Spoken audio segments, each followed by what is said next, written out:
Hello পিঁপড়ে বন্ধু, মাথায় বোঝা নিয়ে চললে কোথায়? এই যে ফড়িং ভাই, এই গমের শস্যদানা সংগ্রহ করছিলাম।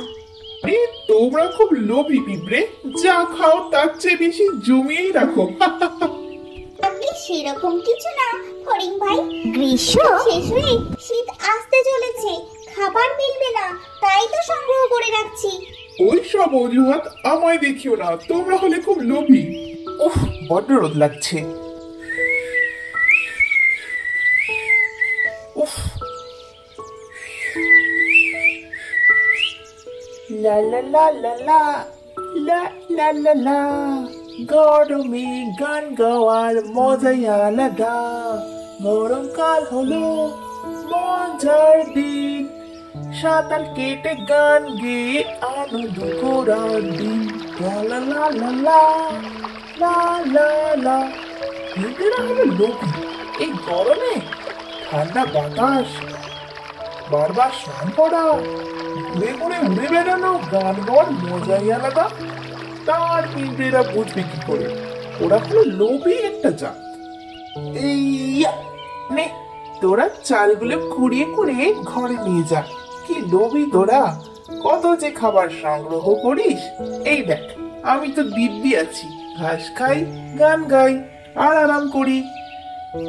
ফড়িং ভাইকে কত বোঝালাম, গ্রীষ্মে একটু খাবার সংগ্রহ করে রাখো, শীতকালে তা কাজে লাগবে।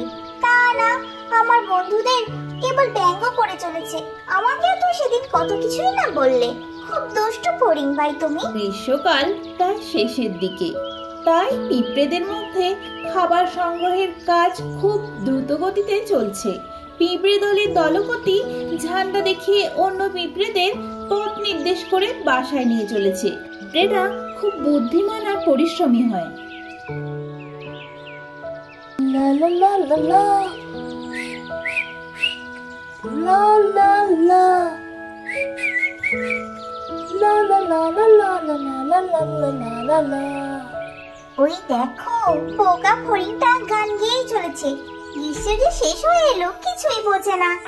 আমি ঠিক বুঝবে ফড়িং ভাই, শীতকালটা আসতে দাও। উফ, ভারী গরম পড়েছে, যাই একটু স্নান করে আসি। গরমে স্নানের মজাই আলাদা। আহা, কি মজা! আহা। গ্রীষ্মকাল খুব তাড়াতাড়ি শেষ হয়ে গেল। শীত আসার শুরুতেই পিঁপড়েরা তার নিজেদের বাসায় ফিরে চলল। খাবার সংগ্রহ করে রেখেছে তারা, তাদের আর কোনো চিন্তা নেই। এবার তারা শুধু বিশ্রাম করবে মাটির নিচে তাদের বাসাতে। শুরু হলো উত্তরে হাওয়া, প্রবল শীত পড়ল এবং সাথে চলল তুষারপাত।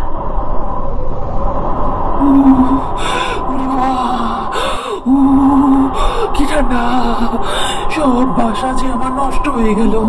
গাছে তো একটা আমার পাতা নেই, আমি কি খেয়ে বাঁচবো?